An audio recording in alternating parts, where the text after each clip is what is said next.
Ternyata nangis itu ada manfaatnya loh. So let it out.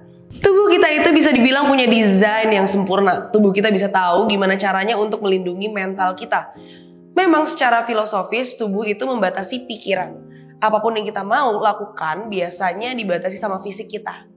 Ketika kita mau kerja keras, kadang kita malah capek dan waktu dalam sehari pun cuma ada 24 jam. Pengen kuat ngatasin banyak masalah, kita dibatasin sama rasa lapar dan tentunya respon fisik lainnya kayak otot tegang atau ngeluarin air mata. Air mata mungkin bisa jadi suatu penolong supaya diri kita jadi netral atas sebuah masalah yang menjadi mengganggu kita. Dalam ilmu pengetahuan, biasanya mereka menyebutnya dengan katarsis. Air mata memang banyak macamnya, mulai dari iritasi biasa bahkan sampai air mata buaya.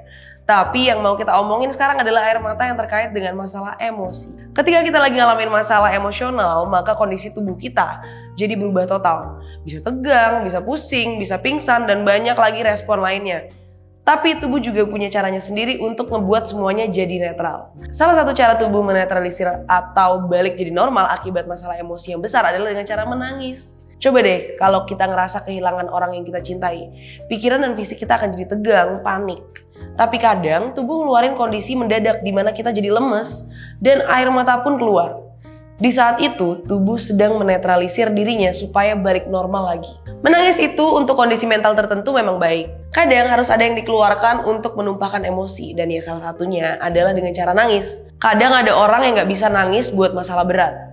Dalam hal ini mungkin karena dia udah terbiasa atau tahu emang dirinya bisa menyeimbangkan pikirannya dengan menemukan alasan kenapa masalahnya bisa terjadi. Jadi dia gak menemukan alasan untuk menangis. Tapi bukan berarti nangis itu juga buruk. Karena beberapa hal indah yang terjadi di dunia ini disebabkan oleh perasaan kita. Bukan hanya karena berpikir rasional. Mencintai seseorang secara emosional dan bikin kita nangis ketika kehilangan dia itu bagus. Selama gak berujung pada perilaku konyol.